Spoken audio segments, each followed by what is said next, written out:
பாலகுமாரன் அவர்களின் உடையார் பாகம் 2 பகுதி 5. இல்லை, நீ யாரென்று குந்தவை நாச்சியாருக்கு தெரியவில்லை.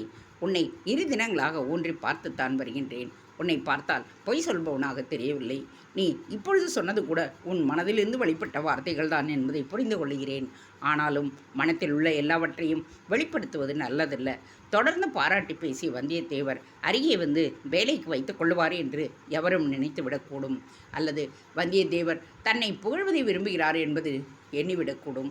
உடையார் ஸ்ரீ ராஜராஜ தேவருக்கு மக்களை சந்திக்கின்ற அவகாசம் மிகவும் குறைவு. ஆபத்து உதவி படைகள் அவரை அப்படி சந்திப்பதற்கு அடிக்கடி அனுமதிப்பதும் இல்லை. தேர்ந்தெடுத்த சிலரை மட்டுமே அவருக்கு அருகே அனுப்புகிறார்கள். பாதுகாப்பு கருதி அப்படி நடந்து கொள்ளுகிறார்கள். எனவே மக்களோடு கலந்து பகழ்வது அவரது அதிகாரிகள் அதிகம் வற்புறுத்துகின்றார். செய்தி உங்களுக்கு வந்ததா, அல்லது செய்தி நடந்த இடத்திற்கு நீங்கள் போனீர்களா என்று உடனே கேள்வியையும் கேட்கின்றார். பாம்புகள் அதிகம் இருக்கிறது என்று ஒரு கிராமத்தில் சொன்னவுடன் பார்த்துவிட்டு சொல்லுகிறீர்களா, அல்லது கேட்டுவிட்டு சொல்லுகிறீர்களா என்று கேட்கிறார். மௌனமாக இருக்க பார்த்துவிட்டு சொல்லுங்கள் என்று அனுப்பிவிடுகிறார். பார்த்துவிட்டு வந்த அதிகாரி சொல்லவே முடியாமல் திகைத்து போயிருந்தார். இப்பொழுது தெரிகிறதா விஷயத்தின் கனம் என்னவென்று? என்ன செய்ய வேண்டும் என்று ஒரு முடிவுக்கு இப்பொழுது வந்திருப்பீர்களே. விஷயத்தையும் என்ன செய்ய வேண்டும் என்று நீங்கள் நினைக்கிறீர்கள் என்பதையும் சொல்லுங்கள் என்று சொல்லுகிறார். அவருக்கு நாங்கள் கண்களாக இருக்கின்றோம், கரங்களாக இருக்கின்றோம், வாயாக இருக்கின்றோம். எங்களுக்கென்று எந்தவித உணர்வும் புத்தியும் இல்லை. நாங்கள் உடையார் ஸ்ரீ ராஜராஜ தேவரை பிரதிபலிக்கிறோம். இப்படி இருந்தால் நான் ஒரு தேசம் சௌரியமாக இருக்க முடியும். ஒற்றற்படை தலைவனே, இன்று இன்னொன்றும் இங்கு சொல்லவா? இப்படிப்பட்ட விஷயம் பாண்டிய தேசத்தில் இல்லாததால் தான் அந்த தேசம் தோற்று போனது, பெரும் அவஸ்தைக்கும் உள்ளானது. பேச வேண்டியவனை பேச அனுமதிப்பதில்லை, எப்படி பேச வேண்டும் என்று சொல்லிக் கொடுப்பதில்லை. இடையராது ஒருவர் மீது ஒருவர் சந்தேகப்பட்டு கொண்டே இருக்கிறீர்கள். அதுதான் அங்கு அரசியல் அபத்தங்களும் நடக்கின்றன. அதற்கு அரசாங்கம் பலவீனமாக இருப்பதுதான் காரணம். அதனால் அந்நியரின் வருகை எளிதாகி விடுகின்றது. எனவே ஒட்டுமொத்தமாய் இதை யோசித்தது. இன்றிலிருந்து அதிகம் பேசாமல் செயலில் ஈடுபடு. உணவு எடுத்துக்கொண்டாயா? இல்லையா? இல்லை. ஏன்? கோட்டைக்கு இந்த நேரம் உணவு வந்திருக்க வேண்டுமே, வரவில்லையா? ஐயா, வந்தது. உணவு வரும் நேரத்தில் இவர் மௌனமாக இருந்து விட்டார். இவர் உணவு எடுத்துக்கொண்டு விட்டார் என்று வீரர்கள் சும்மா இருந்து விட்டார்கள். உணவு உண்டி போன பிறகு சாப்பிடவில்லை என்று சொன்னார். சரி, வேறு ஏதேனும் ஏற்பாடு பண்ணலாம் என்று நினைத்து கொண்டிருந்த பொழுது அழைப்பு வந்து, அதி புத்திசாலிகளே, என்ன இது? வந்த ஒரு விருந்தினர் இப்படித்தான் பட்டினி போடுவதா? அவர் எதிரே உருட்டி உருட்டி தின்றீர்களா? என்ன கேவலமான புத்தியடா உங்களுக்கு! லேசான கோபத்துடன் வந்தியத்தேவர் வீரர்களை திட்டிவிட்டு குந்தவையை நோக்கி திரும்பினார். விடுங்கள், நான் ஏற்பாடு செய்கிறேன். யாரது? குந்தவை நாச்சியார் பரபரத்தார். அவர் குரல் கொடுக்க முன்வந்த முதலில் வந்த அதிகாரிச்சி ஓடி வந்தாள். இவருக்கு உணவு கொடுக்க ஏற்பாடு செய். தம்பி, உணவை உண்டுவிட்டு தயாராக இரு. உன்னை நான் கோயில் பக்கம் கூட்டிக் கொண்டு போகிறேன். வந்தியத்தேவர் சொல்லிவிட்டு அடுத்து காத்திருக்கும் ஜனங்களோடு பேசத் துவங்கினார். அதிகாரிச்சி அவனை அரண்மனைக்குள் கூட்டிக் கொண்டு போனாள். அரண்மனை குளுமையாக இருந்தது. பின்பக்கத்தில் சமையல் அறையில் அவனை தனி மனையில் உட்கார வைத்து எதிரில் வாழை இலை போட்டாள். வாழை இலையில் முதலில் உள்ளங்கை அகல அதிரசங்கள் வைக்கப்பட்டன. குணசீலன் நிமிர்ந்து அந்த அதிகாரிச்சியை பார்த்தான். என்ன பார்க்கிறீர்கள்?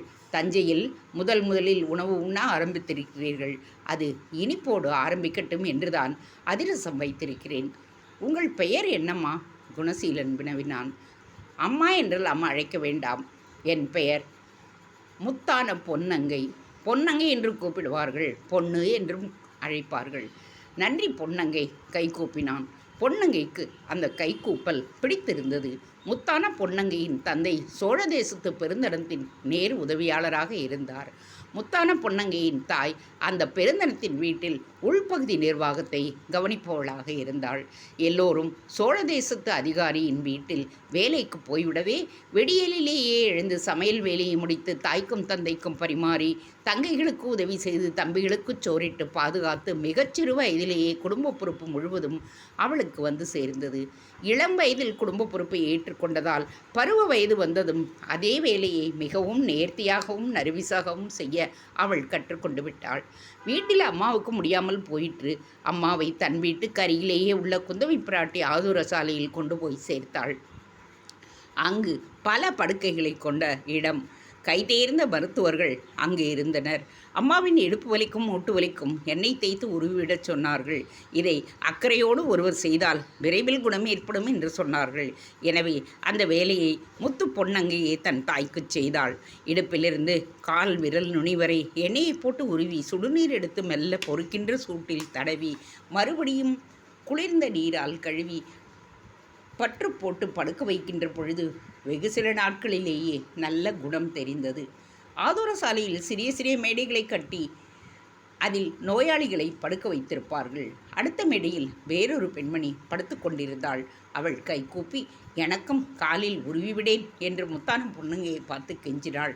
முத்தான பொன்னங்கை சிறிதும் தயங்காமல் அவள் முழங்காலுக்கு கீழே உள்ள ஆடு சதைகளை எண்ணெய் தடவி உருவிவிட்டாள். அவளுக்கும் குணமாயிற்று. ஆதுர சாலையில் சேர்ந்து விடுகின்றாயா என்று வைத்தியர் கேட்க முத்தான பொன்னங்கை மறுத்துவிட்டாள். தன் தம்பிகளையும் தங்கைகளையும் பராமரிக்க வேண்டும் என்று சொன்னாள். அம்மாவுக்கு அடுத்தபடியாக படுத்து கொண்டிருந்த பெண்மணி குந்தவையின் அரண்மனையில் இருப்பவள். குந்தவை பிராட்டியாருக்கு முத்தான பொன்னங்கையின் கைவண்ணம் சொல்லப்பட்டது. வல்லவரையர் வந்தியத்தேவருக்கும் குதிரையின் சேணம் இறுங்கி கணுக்கால் முறுக்கி முறுக்கி இருந்தது. முத்தான பொன் தங்கைக்கு உருவிடத் தெரியும் என்றவுடன் வீரர்களை அனுப்பி அவளை அழைத்து வரச் செய்தார். மருத்துவர்கள் அவளுக்கு எப்படி உருவ வேண்டும் என்று ஆலோசனை கொடுத்தனர். மருந்தையும் அனுப்பினர். கொல்லைப்புறத்திற்கு போய் அடுப்பேற்றி மடபடவென்று எண்ணெயை சூடாக்கி பற்று அரைத்த மாவுகளை பாத்திரத்தில் வரிசையாக வைத்து சுடுநீரும் குளிர்நீரும் ஏற்பாடு செய்து கொண்டு வந்தியத்தேவரை வரச் சொல்லி ஆள் அனுப்பி அவர் விந்தி விந்தி வந்ததும் அவரை கைத்தாங்களாய் பிடித்து உட்கார வைத்து காலை பரிசோதித்து எண்ணெயை விட்டு விரல்களால் வேகமாக வருடி தசைகளை நகர்த்தி நரம்புகளை தட்டி கொடுத்து முழங்காலில் இருந்து கணுக்கால் வரையிலும் இரத்த ஓட்டத்தை அதிகரித்து கால் விரல்களை இழுத்து சொடுக்கெடுத்து நரம்புகளை தளர்த்தி விட்டு பக்குவமாய் உருவி சுடுநீரும் குளிர்நீரும் மாற்றி மாற்றி ஊற்றி பற்று போற்று அவரை தூக்கி கொண்டு போய் உணவு கொடுத்து தூங்க வைத்தாள். அவர் எழுந்திருந்த பொழுது வலி முற்றிலும் குறைந்து விட்டது. அசைத்தால் மட்டுமே லேசாக வலி இருந்தது.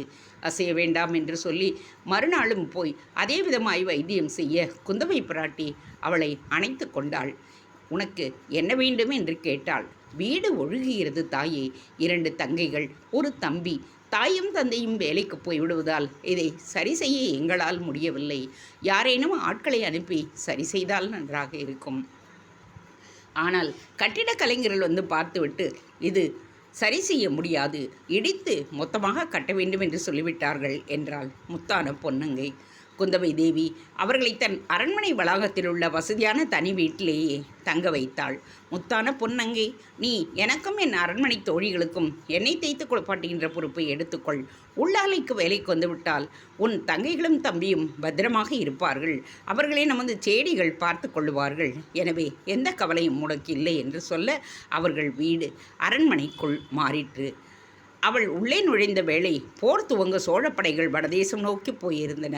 வந்தியத்தேவரும் பெரும்படையோடு சாளுக்கிய தேசம் நோக்கி நகர்ந்தார். அந்த போரில் நல்ல செய்திகளும் கெட்ட செய்திகளும் வெளியிலிருந்து அரண்மனைக்கு வரும். அதற்கு ஏற்றபடி அரண்மனை மாறும். ஆண்கள் வெளியே போய்விட்டால் சோழ தேசத்தின் நிர்வாகம் முழுவதும் அரண்மனை பெண்களிடம் வந்துவிடும். குறிப்பாய் குந்தவை பிராட்டியார் தஞ்சை அரண்மனையை செம்மையாக பாதுகாத்து வந்தார். இரவு நேரம் ரோந்துகளுக்கு அவரே பல்லக்கில் ஏறி பயணம் செய்வார். குந்தவை பிராட்டியின் தந்திரம் முழுவதும் முத்தான பொன்னங்கிக்கும் வந்தது. முன்னே தெரியிட்ட பல்லக்கு ஆட்களால் சுமக்கப்பட்டு குந்தவி தேவியாரின் பெயரை சொல்லி கட்டியக்காரர்கள் முழங்க முன்னே போகும். ஆனால் அதற்குள் சேடிகள் மட்டுமே இருப்பார்கள். குந்தவி பிராட்டியார் இடுப்பில் கூடையுடன் சாதாரண வேலைக்காரி போல் வேடமடிந்து பல்லக்கு போன சிறிது நேரத்தில் பின்தொடர்வாள். பல்லக்குக்கு மக்கள் எழுந்து நிற்பதையும் போன பிறகு என்ன பேசுகிறார்கள் என்பதையும் கேட்பாள். பேசியவர்களை மனதில் குறித்து கொள்ளுவார். நாட்டு நடப்பை அறிந்து கொள்வார். ஆண்கள் பலரும் படையெடுப்புக்கு சென்று விட்டதால் அதீத கவனத்துடன் கோட்டையையும் நகரத்தையும் பாதுகாத்து வந்தார். குந்தவை நாச்சியார் பல்வேறு தந்திரங்களையும் உபயோகப்படுத்தினார். முத்தான பொன்னங்கைக்கு குந்தவி பிராட்டியாருக்கு அரிய வேலை கிடைத்ததால் வாழ்க்கையை உலகத்தை அறிந்து கொள்ளும் சந்தர்ப்பம் அதிகம் கிடைத்தது. இயல்பிலேயே காவிரி தண்ணீர் குடித்து முகத்தெளிவும் புத்தி கூர்மையும் அதிகமாக இருந்த அந்த பெண்ணுக்கு தாயும் தகப்பனும் ஒற்றுமாய் இருந்து அரவணைத்த அந்த பெண்ணுக்கு குந்தவை பிராட்டியாரின் நிழல் மேலும் சாதுரியங்களை கற்றுக் கொடுத்தது. அரண்மனைக்குள்ளே என் பகுதி முழுவதையும் உன் பொறுப்பில் கொடுத்துவிட்டு போகிறேன். உன்னால் பாதுகாக்க முடியுமா? குந்தவை பிராட்டியார் கேட்டபொழுது மிக வேகமாக முடியும் என்று சொன்னாள். வல்லத்து இளவரசர் வந்தியத்தேவரை திருமணம் செய்ததால் தஞ்சையிலிருந்து வல்லத்திற்கு அடிக்கடி போக வேண்டிய அவசியம் குந்தவை பிராட்டிக்கு இருந்தது. கணவனின் மனம் குளிரவும் கணவரின் உறவினர்கள் எதிர்பார்க்கின்றார்கள் என்பதாலும் வல்லத்திற்கு போய் சிறிது நாட்கள் குடியிருந்துவிட்டு அந்த பகுதியையும் மேம்படுத்த வேண்டிய ஆசை அவருக்கு ஏற்பட்டது. அந்த நேரம் தஞ்சையில் அவர் வசித்த அரண்மனை பகுதியை சுத்தமாகவும் சீராகவும் வைத்துக்கொள்ள அவருக்கு நல்ல நிர்வாகியும் தேவைப்பட்டது. சோழ தேசத்தின் மற்ற பகுதிகளுக்கு விஜயம் செய்கின்ற பொழுது முத்தான பொன்னங்கையிடம் அரண்மனையை கொடுத்துவிட்டு வந்து பார்க்கும் பொழுது தான் வைத்திருந்ததை விட நேர்த்தியாக அரண்மனை பராமரிக்கப்பட்டிருப்பதை பார்த்து வியப்பார். முத்தான பொன்னங்கிக்கு அதிகாரிச்சி என்று பட்டம் கொடுத்து சோழ தேசத்தில் எவரையும் கைது செய்யவும் சிறையில் அடைக்கவும் இறுதி விசாரணை நடக்கும் வரை காவலில் வைக்கவும் பண்டாரத்திலிருந்து 1000 கழஞ்சுகளை பொருள் எடுக்கவும் படை வீரர்களை திரட்டவும் அவசியமெனில் போர் செய்ய கட்டளையிடவும் அரண்மனையை செப்பனிடவும் கோட்டை வாசலை எப்பொழுது வேண்டுமானாலும் திறக்கவும் மூடவும் அவர் அனுமதி வழங்கினார். மற்ற சேனாதிபதிகள் இது அதிகமென்று முணுமுணுத்தார்கள். ஆனால் முத்தான பொன்னங்கை தனக்கு கொடுத்த அதிகாரத்தை எந்த விதமாகவும் துஷ்பிரயோகம் செய்யவில்லை. மாறாக அரசியல் சாமர்த்தியத்தோடு நடந்து கொண்டாள். முத்தான பொன்னங்கையின் சாமர்த்தியம் உடையார் ஸ்ரீ ராஜராஜ தேவர் வரை போக அவள் அதிகாரத்திற்கு கூடுதலான அங்கீகாரம் கிடைத்தது. உபதளபதிகளும் தளபதிகளும் சேனாதிபதிகளும் மந்திரிமார்களும் முத்தான பொன்னங்கையை கண்டால் விசாரிக்காமல் போக மாட்டார்கள். குந்தவை பிராட்டிக்கு என்ன தகவல் வேண்டுமென்றாலும் குந்தவை பிராட்டியிடமிருந்து என்ன தகவல் வேண்டுமென்றாலும் முத்தான பொன்னங்கை பெயரே முதலில் அவர்களுக்கு நினைவுக்கு வரும். பொன்னங்கை திருமணம் செய்து கொள்ளவில்லை. தனக்கு கிடைத்திருக்கின்ற மிக உயர்ந்த இந்த பதவியை பார்த்து தன் பொறுப்புகளுடைய கனத்தை அவள் உணர்ந்தாள். இந்த நேரத்தில் தான் திருமணம் செய்து கொண்டாள் தன் புருஷனுக்கு அடிபணிய முடியாத தலையாட்ட முடியாத நேரங்களும் ஏற்படும் என்று கருதினாள். குந்தவை பிராட்டியார் வற்புறுத்திய போதிலும் நான் இப்பொழுதல்ல சிறிது நாட்கள் கழித்து திருமணம் செய்து கொள்கிறேன் என்று தள்ளி வைத்தாள். 23 அகவி வரை திருமணமாகாத பெண்கள் சோழ தேசத்தில் மெல்ல மெல்ல தோன்றினர். நிர்வாகம் நல்லபடியாய் நடக்க வேண்டுமென்றால் திருமணம் ஒரு இடைஞ்சல் என்று உணர்ந்து கொண்டார்கள். திருமணமற்ற வாழ்வு என்பது குறித்து யோசிக்க துவங்கினர். சோழ தேசத்தில் வேறொரு பெண்கள் கூட்டம் தங்கள் தோள்பட்டையில் சூல இலைச்சினியை இட்டு தேவரடியாரியாக மாறிக்கொள்ளுகின்ற வழக்கம் இருந்து வந்தது. அந்த தேவரடியார்கள் நித்திய கன்னிகள். அவர்களுக்கு திருமணம் என்பது எப்போதும் இல்லை. அவர்கள் ஒருபோதும் விதவைகளாக மாட்டார்கள். கோவில்களை பராமரிப்பது என்கின்ற விஷயத்தில் இவர்கள் மிக மும்முரமாய் ஈடுபடுவர். தங்களுக்கு பிடித்த ஆடவனோடு தொடர்பு ஏற்படுத்தி கொண்டார்கள். எந்த அதிகாரமும் நீ செலுத்த முடியாது. இது ஒரு நட்பு, சுகத்திற்காக ஒரு சிநேகிதம் என்பதாக தெளிவாக சொன்னார்கள். தாள வாத்தியக்காரர்களோடோ பாடகர்களோடோ அல்லது இது மாதிரி தேவரடியார்களின் நலன்களை கவனிக்கும் அதிகாரிகளோடோ அவர்களுடைய சிநேகம் இருந்தது. போருக்கு போகாத அந்தணர்களின் மனைவிகள் ஒரு பக்கம், முத்தான பொன்னங்கை போல் வயது முதிர்ந்தும் திருமணம் செய்து கொள்ளாத அதிகாரிச்சிகள் ஒரு பக்கம், சூல இலைச்சினை இட்டு தன்னை பதியிலார் என்று அறிவித்து கொண்டு பாட்டும் நடனமும் இறை வழிபாடுமாய் வாழ்ந்து கொண்டிருக்கின்ற தேவரடியார்கள் ஒரு பக்கம் என்று பெருகி வர மற்றவர்கள் வீட்டு குலப்பெண்களிடம் இது தாக்கத்தை ஏற்படுத்தியது. 13 வயதில் திருமணமாகி 14 வயதில் விதவையாகி இனி எஞ்சிய வாழ்க்கை என்ன செய்வது என்று தெரியாமல் உயிரற்று வேலில் கிடைக்கும் நாற்றைப் போல அந்த வீட்டு பெண்கள் கருகி கிடக்க அவர்களிடையே மெல்ல மெல்ல கசப்பு எழுந்தது. அதிகாரிச்சிகளாக அவர்களை நியமிக்கலாம் என்ற எண்ணமும் வந்தது. அப்படி நியமிக்க வேண்டுமென்றால் அவர்கள் எழுத படிக்க தெரிந்து கொள்ள வேண்டும் என்கின்ற எண்ணம் ஏற்பட்டது.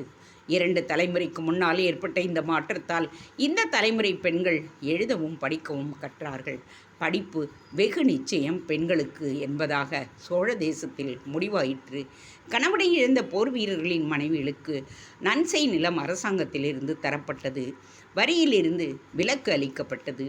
எப்பொழுது அதிகாரிகள் வந்தாலும் அரசர் வந்தாலும் அவர்களைச் சென்று விசாரிப்பது ஒரு வழக்கமாக இருந்து வந்தது. சோழ தேசம் இன்று இப்படி சிறப்புற வாழ்வதற்காக தன்னுடைய இன்னுயிரை கொடுத்தவன் மனைவியல்லவா, அந்த குடும்பமல்லவா என்று அவர்களை நேரே சந்தித்து கைகூப்புவது வழக்கமாகவும் இருந்தது. மங்களமான வீட்டு விசேஷங்களில் ஒதுக்கப்பட்டாலும் அரசாங்க விஷயங்களில் அவர்கள் முக்கியத்துவம் பெற்றார்கள். மிகப்பெரியதாய் கோயில் எழுப்பப் போகிறோம் என்று அரசாங்கம் சொன்னதும் அதுபோன்ற பெண்களுக்கு வெகு நிச்சயம் நல்ல வேலை கிடைக்கும் என்று சொல்லப்பட்டது. தஞ்சையை நோக்கி அவர்களும் வரத் துவங்கினர். எல்லோரோடும் சகஜமாய் கலந்து பேசவும் துவங்கினர். கிராமத்து பெண்களாக இருப்பினும் தஞ்சை நகரத்து நாகரிகத்தை பின்பற்றத் துவங்கினர். நல்ல உடையும் நல்ல உணவும் நகைகளும் அவர்களுக்கு உரியதாயின. சிற்பிகளுக்காகவும் நடன மாதர்களுக்காகவும் மிகப்பெரிய பொது சமையல் அறை ஏற்பாடு செய்யப்பட்டிருந்தது. அந்த அறையை நிர்வகிக்கும் பொறுப்பு அவர்களிடம் தரப்பட்டது. அவர்களுடைய கையிருப்பாய் கூடை கூடையாய் செந்நெல்லும் மற்ற பருப்பு வகைகளும் மாமிச உணவிற்கான வழிமுறைகளும் செய்து தரப்பட்டன. உடையார் ஸ்ரீ ராஜராஜ தேவர் கோவில் கட்ட துவங்கியதிலிருந்து மிகப்பெரிய சமூக மாற்றம் சோழ தேசத்தை சுற்றியுள்ள நகரங்களிலும் கிராமங்களிலும் கூட ஏற்பட துவங்கியது. இரவு நேரங்களிலும் ஒரு ஆணும் பெண்ணும் எங்கேனும் திண்ணையில் உட்கார்ந்து பேசிக்கொண்டிருந்தால் மக்கள் பதட்டம் அடைவதில்லை. என்ன இரகசிய உறவாய் என்று கேள்வியும் கேட்பதில்லை. அது அதிகாரிச்சியாகவும் அவளின் கீழ் வேலை செய்யும் சிப்பந்தியாகவும் இருக்கலாம், அல்லது ஒரு அதிகாரிச்சியாகவும் கூட இருக்கலாம், அல்லது ஒரு அதிகாரிச்சியும் அவளை நேசிக்கின்ற புருஷனாகவும் கூட இருக்கலாம். எனவே ஒரு ஆணும் பெண்ணும் சந்தித்து கொண்டால் அது ஒரு நாணமற்ற செய்கை என்பது முற்றிலும் மறைந்து போய் சந்தித்தான் ஆக வேண்டும். சந்தித்தால் பேசித்தான் ஆக வேண்டும். பேசினால்தான் மற்ற காரியங்கள் செவனே நடைபெறும் என்ற பழக்கமும் ஏற்பட்டது. முத்தான பொன்னங்கையை அந்தணர்கள் கூட எழுந்து கைகூப்பி வரவேற்றனர், வணங்கினர். தாகசாந்திக்கு அவர்கள் கையாலேயே நீர் கொண்டு வந்து கொடுத்தனர். அவர்கள் வீட்டு பெண்கள் முத்தான பொன்னங்கை கூடத்திற்கு அழைத்து போய் உட்கார வைத்து இலை போட்டு பரிமாறி உணவு கொடுத்தனர். முத்தான பொன்னங்கை மனம் வைத்தால் நிலம் கிடைக்கும், வீடு கிடைக்கும், பொற்கழஞ்சுகள் கிடைக்கும், வெளியே போய் வர அனுமதி கிடைக்கும், ஆதூர சாலையில் தனி இடம் கிடைக்கும் என்பதெல்லாம் இந்த உபசரிப்புகள் நடந்தன. 20 வருடத்திற்கு முன்பு குந்தவையால் தஞ்சையில் நிர்மாணிக்கப்பட்ட ஆதூர சாலை போல சோழ தேசத்தில் பல பாகங்களிலும் ஆதூர சாலைகள் பல நிறுவப்பட்டன.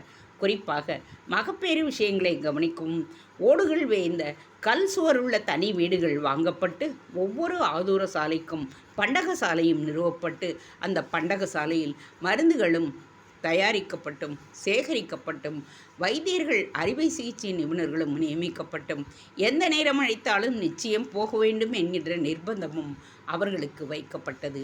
எல்லா மக்களுக்கும் எந்த நேரமும் மருத்துவ உதவி என்பது சோழ தேசத்தின் அடிநாதமாயிற்று.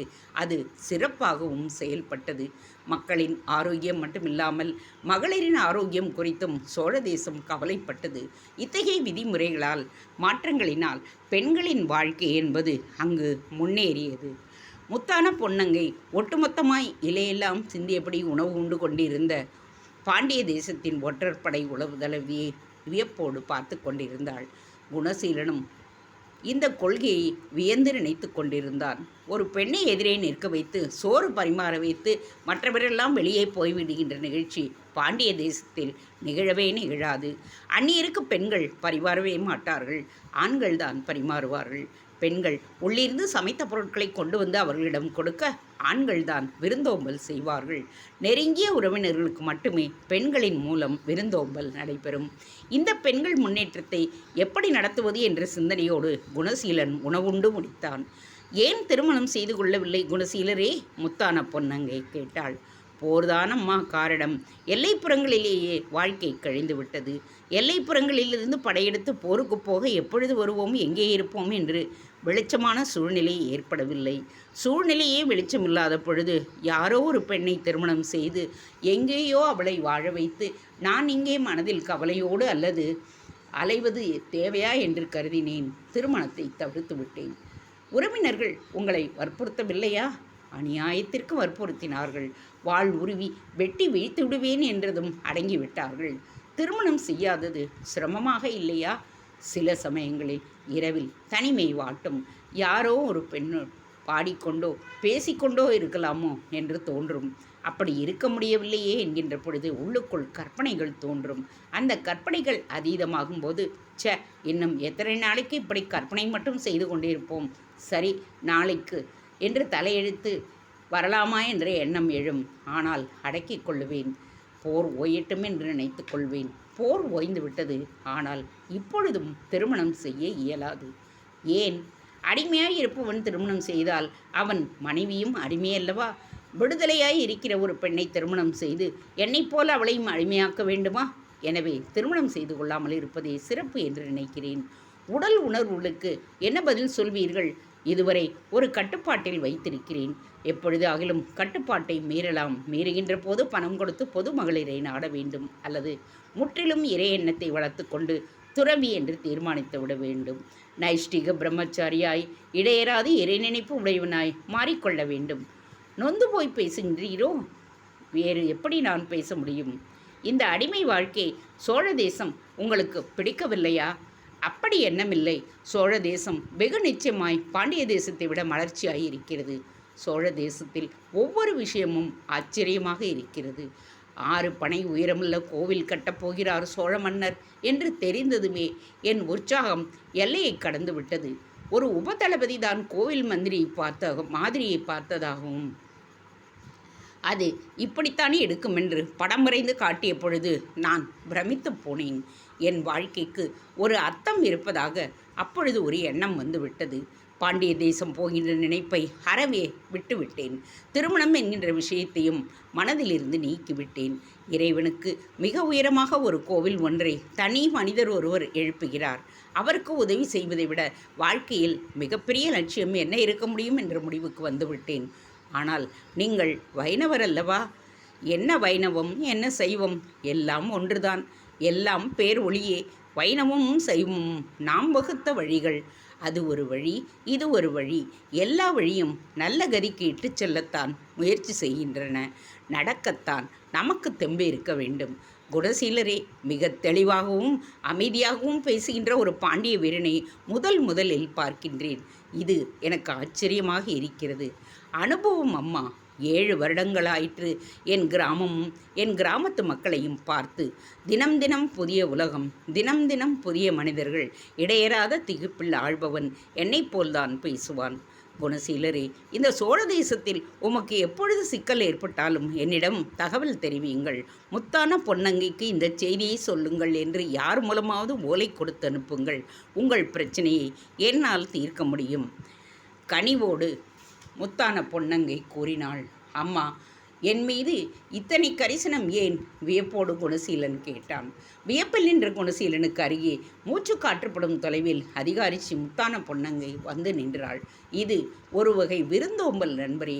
ஊர் விட்டு உறவினரை விட்டு போர் என்ற பெயரால் ஒரு ஆண் தவித்து கிடப்பதை என்னால் உணர முடிகிறது. உடைவாளும் கேயூரமும் கழுத்தில் பொன் பதக்கமும் காலில் வீரக்கழலுமாய் தெரிந்து வந்த நீங்கள் இடுப்பில் ஒரேயொரு துண்டுடன் அடிமையாக இருக்கிறீர்கள். இவ்விதம் சோழ தேசத்து ஆண் இருந்தால் என் மனம் என்ன பாடுபடும்? நீங்களும் தமிழ் பேசி நானும் பேசி ஒருவரை ஒருவர் புரிந்து கொண்டாலும் எல்லைகளை வகுத்து கொண்டு சேரன் என்றும் சோழன் என்றும் பாண்டியன் என்றும் பிளவுபட்டிருக்கின்றோம். இது தேவையற்றது என்று நான் நினைக்கிறேன். மேலை சாளுக்கியன் உள்ளே வருவதை பாண்டியர்களும் சோழர்களும் கைகோர்த்து தடுத்தால் நம்முடைய வாழ்க்கை முறைகள் இன்னும் மேம்படும். ஏன் இந்த பிரிவு என்கின்ற வேதை என்னுள் அடிக்கடி எழுவதுண்டு. நீங்கள் பாண்டிய தேசத்து ஒற்றற்படை உளவு தளபதி என்பதை மறந்துவிட்டு உங்களோடு பகழ விரும்புகின்றேன். சோழ தேசத்தை நீங்கள் அந்த விதமே அனுபவிக்க வேண்டும் என்றும் விரும்புகின்றேன். நீங்கள் சொல்வது உண்மை. பாண்டிய தேசத்தையும் சோழ தேசத்தையும் எல்லைகளை தகர்த்து ஒன்றாக்கிவிட வேண்டும். ஒரே நாகரிகமாக மாற்றிவிட வேண்டும். இறக்கும் முன்பே சில சோழ மன்னர்கள் இதற்காக முயற்சி செய்திருக்கின்றார்கள். உடையார் ஸ்ரீ ராஜராஜ சோழர் வேகமாக இதை முயற்சி செய்கிறார். இப்பொழுது தன் ஆளுமையை பரப்பி வரும் இளவரசர் ராஜேந்திரர் இதை நிறைவேற்றுவதில் மும்முரமாக இருக்கின்றார்.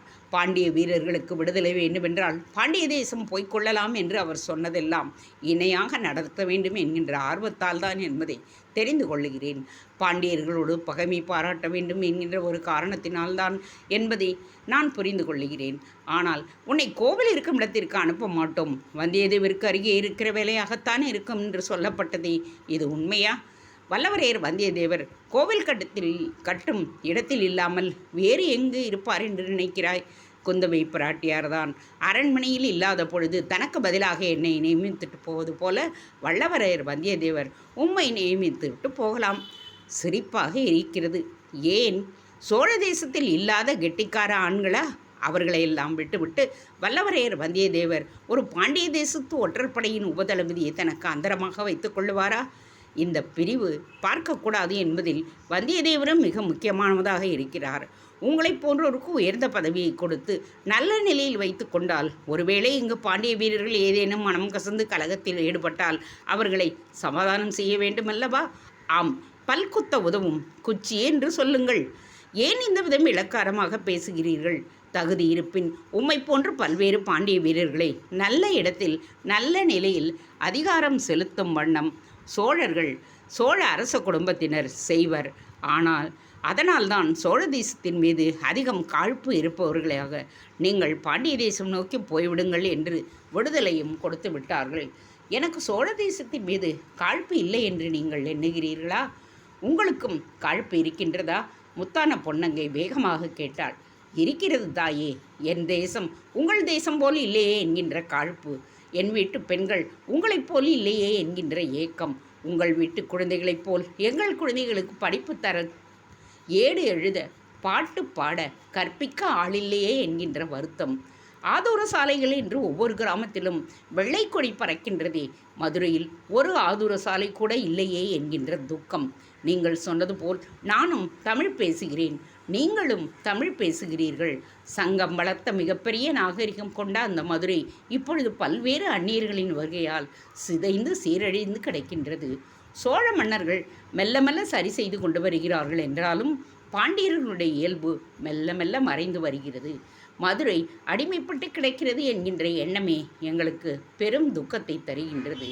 நான் சோழ வீரனாக என்னை மாற்றிக்கொள்ள இயலாது. என்னை எத்தனை செங்கல் போட்டு தேய்த்தாலும் அடியில் நான் பாண்டியனாகத்தான் இருக்கின்றேன். பாண்டிய தேசம் போக வேண்டும் என்கின்ற ஏக்கம் என்னை விட்டு நெல் முனை அளவு கூட போகவில்லை. முத்தான பொன்னங்கிக்கு உள்ளே சட்டென்று துக்கம் பரவியது. எனக்கும் புரிகிறது குணசீலரே, மெல்லிய குரலில் முணுமுணுத்தாள். குணசீலன் அவளை கூர்ந்து பார்த்தான். எதற்காக தான் பாண்டிய தேசம் போவது இவளுக்கு துக்கத்தை கொடுக்கிறது என்று யோசித்தான். அதிகம் இவள் மீது ஈடுபாடு கொள்ளக்கூடாது என்றும் தீர்மானித்தான். ஈடுபாடு வரும் என்பது அவனுக்கும் தெரிந்தது. உண்டு முடித்து மேல் துணியை உடம்பில் சுற்றி போட்டுக்கொண்டு வாசலில் வந்து திண்ணையில் அமர குந்தவி தேவியார் சாப்பிடுவதற்கு வேறு பக்கம் நுழைகிறார் என்பது தெரிந்தது. மெல்ல வெயில் சரிந்து மாலை காற்று திசை திரும்பியது. அரண்மனையின் வேறொரு பகுதியில் பண்டகசாலையில் அதிகாரிகளுடன் விவாதித்து கொண்டிருந்த வல்லவரையர் வந்தியத்தேவர் அரண்மனைக்கு திரும்பினார். முகம் கழுவிக்கொண்டார். வேறு உடை மாற்றிக்கொண்டார். புனுகும் சந்தனமும் கலந்த கலவையை தடவிக்கொண்டார். குந்தவை பிராட்டியாருக்கு குரல் கொடுத்தார். சில நிமிடங்களில் தாம்பூல வாயுடன் குந்தவை பிராட்டியார் வந்தார். பின்னால் வந்த முத்தான பொன்னங்கையும் தாம்பூலம் தரித்து கொண்டிருப்பது தெரிந்தது. உங்களுக்கு வேண்டுமா என்று வெற்றிலையும் பாக்குக்கொட்டையும் குணசீலனிடம் குந்தவை பிராட்டியாரின் எதிரிலேயே முத்து பொன்னங்கை நீட்ட அதை 2 கைகளாலும் குணசீலன் வாங்கி கொண்டு இடுப்பில் சொருகி கொண்டான். குணசீலரனே, நாம் இப்பொழுது கோவில் கட்டும் இடம் நோக்கி போகின்றோம். 20 நாட்கள் எனக்கு அருகிலேயே இருப்பதற்கு முயற்சி செய்யுங்கள். உங்களை நான் தேடிக்கொண்டே இருக்க முடியாது. நான் எங்கு போனாலும் என்னை பின்தொடர்வது என்பதை வைத்து கொள்ளுங்கள். வந்தியத்தேவர் சொல்ல சரி என்று குணசீலன் தலையாட்டினான். அவனுக்கு குதிரை தரப்பட்டது. முத்தான பொன்னங்கை ஒரு குதிரையை ஓடவிட்டு தாவி ஏறிக்கொண்டாள். அவள் ஏறிக்கொண்ட விதம் தனக்கு கட்டுப்படுவதற்கு செய்யப்பட்டது என்பதை குணசீலனுக்கு தோன்றியது. தானும் குதிரையில் வித்தை செய்ய தெரிந்தவன் என்பதை காட்ட பரபரத்தான். ஆனால் அடக்கமாக இருந்தான். தன் குதிரையை வந்தியத்தேவருக்கு பின்னால் நிற்க வைத்து கொண்டான். ஒரு சிறிய படை வந்தியத்தேவரின் தலைமையில் குந்தவை பிராட்டி அவருக்கு இணையாக வர தஞ்சாவூர் அரண்மனையிலிருந்து கோவில் கட்டுகின்ற இடம் நோக்கி போயிற்று. தஞ்சை என்கின்ற நகரம் எவ்வளவு செழிப்பானது என்பதை பார்த்து குணசீலன் ஆடிப்போனான். கட்டிடக்கலையின் உச்ச கட்டம் தஞ்சை நகரம் என்பதை தெளிவாக புரிந்து கொண்டான். ஆண்களும் பெண்களும் குழந்தைகளும் வெளியே வந்து வல்லவரையர் வந்தியத்தேவருக்கு வணக்கம் சொல்வதும் கை அசைப்பதும் ஓடி வந்து அவர் காலை தொடுவதுமாய் இருந்தார்கள். குழந்தைகள் அருகே வந்து அவர்கள் மீது மலர்களை வீசினார்கள். பெண்கள் கையசைத்தார்கள். ஆண்கள் உருவிய வாளை எடுத்து தங்கள் இடக்கையில் உள்ள கவசத்தின் மீது படீர் படீர் என்று அடித்து சோழம் சோழம் என்று கூவினார்கள். ஒரு அரசருக்குரிய அத்தனை மரியாதையும் வல்லவரையர் வந்தியத்தேவருக்கும் குந்தவை பிராட்டிக்கும் கிடைத்தது. கோவிலை நெருங்கிய பொழுது பெரும் பாறைகள் 16 சக்கரங்களை கொண்ட பாரவண்டியில் வைக்கப்பட்டு மெல்ல மெல்ல நகர்ந்து கொண்டிருந்தன. யானைகளிலும் மனிதர்களாலும் நகர்த்தப்பட்டு கொண்டிருந்தன. தொலைவில் உள்ள கிராமங்களிலிருந்து ஒரு பாரவண்டிகள் கயிறுகள் சேகரித்து கொண்டு வந்தார்கள். தேக்கு மரத்தில் ஆப்புகள் அடித்து ஒரு வண்டி முழுவதும் ஆப்புகளாக நிறைந்திருந்தன. சாரம் கட்டுவதற்கு பலகைகள் வேண்டுமென்று ஒரு இடத்தில் பலகைகளை அறுத்து கொண்டிருந்தார்கள். பெரிய பாறைகள் தூண்களாக செதுக்கப்பட்டு கொண்டிருந்தன. அவற்றை வியப்போடு பார்த்த வண்ணம் போனான் குணசீலன். என்ன கணக்கு இது? எப்படி இந்த பாறைக்குள் இந்த தூண் இருக்கிறது என்பதை அவன் கண்டுபிடித்தான். ஒரு சிறிய மயிரிழை கூட வித்தியாசம் இல்லாமல் தவறு நேராமல் எப்படி உளியை கொண்டு இந்த பாறையை செதுக்க முடிகின்றது? இறங்கி பாறை செதுக்கின்ற அந்த வாலிபனை தழுவிக்கொள்ள வேண்டும் என்று குணசீலனுக்கு மனம் பரபரத்தது. குணசீலனை முத்தான பொன்னங்கை கவனித்து கொண்டே வந்தாள். கோவில் கட்டும் திடலுக்குள் போனார்கள். அங்கு காவல் பலமாக இருந்தது. வந்தியத்தேவரையும் குந்தவி பிராட்டியும் வேல் கம்பை விலக்கி உள்ளே அனுமதித்தனர். பிறகு உள்ளே நுழைகின்ற எல்லோரையும் உற்று உற்று பார்த்தனர். உபதலைவிகளை முகமன் கூறி வரவேற்றனர். குணசீலன் முறை வந்த பொழுது தடுத்து ஓரமாக நகர்த்தினார்கள். முத்தான பொன்னங்கை ஏதோ சொல்ல முயற்சி செய்த பொழுது அமைதி என்று அவளை முன்னே அனுப்பினார்கள். அவர்கள் அரசரின் அந்தரங்க காவலர்கள். விசாரிக்காமல் யாரையும் நெருங்க விட மாட்டார்கள். உடையார் ஸ்ரீ ராஜராஜ தேவர் தொலைவில் இருக்கிறார். அங்கு ஒரு கூட்டம் இருக்கிறது. அந்த கூட்டத்திற்கு நடுநாயமாக நின்று ஏதோ பேசிக்கொண்டிருக்கிறார்கள் என்பதும் தெரிந்தது. குணசீலன் பரவசமானான். அந்த கூட்டத்தையே எட்டி எட்டி பார்த்து கொண்டிருந்தான். அவன் நடவடிக்கைகளில் அரசரின் அந்தரங்க ஆட்கள் கவனித்தனர். மனிதர்களை கவனிக்க வேண்டி அவர்களுக்கு தெரியும். மனிதர்களின் மனங்களை படிக்க அவர்கள் பழக்கப்படுத்தப்பட்டிருந்தார்கள். சோழ வீரர்கள் அவனை கூட்டத்தில் இருந்து விலக்கி ஒரு குடிசையின் ஓரமாக அழைத்து போனார்கள். குடிசைக்கு உள்ளே அழுத்தி அனுப்பினார்கள். அங்கே இருக்கின்ற 2 முரட்டு வீரர்கள் அவனை பிடித்து ஒரு முக்காலியில் உட்கார வைத்தார்கள். அவன் கையில் மண் சட்டியை கொடுத்தார்கள். உள்ளுக்குள் புளித்த கல்நாற்றம் வீசியது. அவன் திகைத்தான். குடி என்று மிரட்டினான். எதற்கு என்று கேட்டான். குடி என்று அவர்கள் முகவாயில் கையை வைத்து அழுத்தினர். அவன் தலைமுடியை பின்னுக்கு பிடித்து இழுத்தார்கள். எதற்காக குடிக்கச் சொல்லுகிறீர்கள் என்று கேட்டான். நீ யார் என்று எங்களுக்கு தெரிய வேண்டும். உன் எண்ணம் என்ன என்பது எங்களுக்கு புரிய வேண்டும் என்று சொன்னார்கள். என்னை கேளுங்கள், சொல்லுகிறேன். குணசீலன் பதில் சொன்னான். அவர்கள் அதற்கு காத்திராமல் அவன் தலைமுடியை பிடித்து புளித்த கல்லை அவன் வாயில் ஊட்டினார்கள். குடிக்கும் வரை விடாது அவன் தலையை நிமிர்த்தியே வைத்திருந்தார்கள். காரமாகவும் புளிப்பாகவும் மூக்கின் வழியாகவும் தொண்டையின் வழியாகவும் புளித்தக்கள் அவனுக்குள் புகுந்தது. அவனை தளர விட்டார்கள். எழுப்பி வெளியே கொண்டு போய் தள்ளினார்கள். வெளியே இருந்த வீரர்கள் மறுபடியும் அவனை பிடித்து கொண்டு ஒரு கற்பாறைக்கு அருகே உட்கார வைத்தார்கள். காவலுக்கு வேறு 2 காவலர்களை வைத்துவிட்டு மறுபடியும் கூட்டத்திற்கு நடுவே நின்று கொண்டார்கள். குணசீலனுக்கு தலை சுற்ற துவங்கியது. வயிற்றின் வழியே வேகமாய் கல் இறங்குவது தெரிந்தது. இறங்கிய கல் மெல்ல எல்லா பகுதிகளிலும் இரத்தத்தோடு கலந்து போவதும் தெரிந்தது.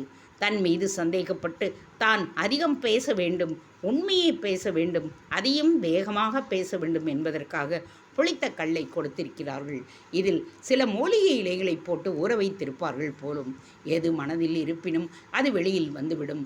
அதை வாய்விட்டு சொல்லும்படியாக நேரிடும். எவரேனும் பேச்சு கொடுத்து தூண்டிவிட்டால் மனதில் இருக்கும் அத்தனையும் வெளியே வார்த்தையாக இறைத்துவிட நேரிடும். இந்த முறை பாண்டிய நாட்டிலும் கையாளப்பட்டதுதான். திருடினாயா இல்லையா என்று சொல்வதற்காக இந்த மாதிரி மது வகைகளை கைதிகளுக்கு கொடுப்பது தான் வழக்கம். ஆனால் இங்கு தனக்கு கொடுத்து விட்டார்களே என்று குணசீலன் வேதனைப்பட்டான். புத்தியை நேராக வைத்திருக்க முயற்சி செய்தான். ஆனால் புத்தி அலைந்தது, வேறு வேறு விதமாக யோசித்தது. அமைதியாக இரு என்று புத்தியின் ஒரு பக்கம் கட்டளையிட்டாலும் அவன் மனது அவன் தேசத்தை நோக்கி பறந்தது. எங்கள் ஊரை பாழ் செய்துவிட்டு இங்கே கோவில் கட்டுகிறாயடைய மகாபாவி என்று ஒரு புத்தி சொல்ல, வேண்டாம் அப்படி சொல்லாதே, இது தவறு என்று இன்னொரு புத்தி எச்சரித்தது. ஆனாலும் மறுபடியும் அதே வார்த்தை வந்தது. எங்கள் ஊரில் இப்படி ஒரு கோவில் கட்ட வேண்டுமேடா, அதற்கு நான் என்ன செய்ய வேண்டும்? உனக்கு எவ்வளவு பணம் தர வேண்டும் சொல், நான் தருகின்றேன். எங்கள் ஊரில் சிவனுக்கு ஒரு கோவில் கட்டடா என்று அவன் எழுந்து நின்றான். வீரர்கள் அவனை தள்ளி நின்று பார்த்தார்கள். அவன் வைத்துவிட்டு போன வீரர்கள் மறுபடி வந்தார்கள். மெல்ல அவன் முகத்தை சவுக்கால் நிமிர்த்தினார்கள். என்ன பேசுகிறாய் என்று கேட்டார்கள். எங்கள் ஊரில் இப்படி ஒரு கோவில் கட்ட வேண்டுமடா பாவிகளா என்று சொன்னான். யாரை பாவிகள் என்று சொல்லுகிறாய்? சோழர்களைத்தான் என்று அவன் பதில் சொன்னான். தேங்க்ஸ் ஃபார் வாட்சிங். Please subscribe.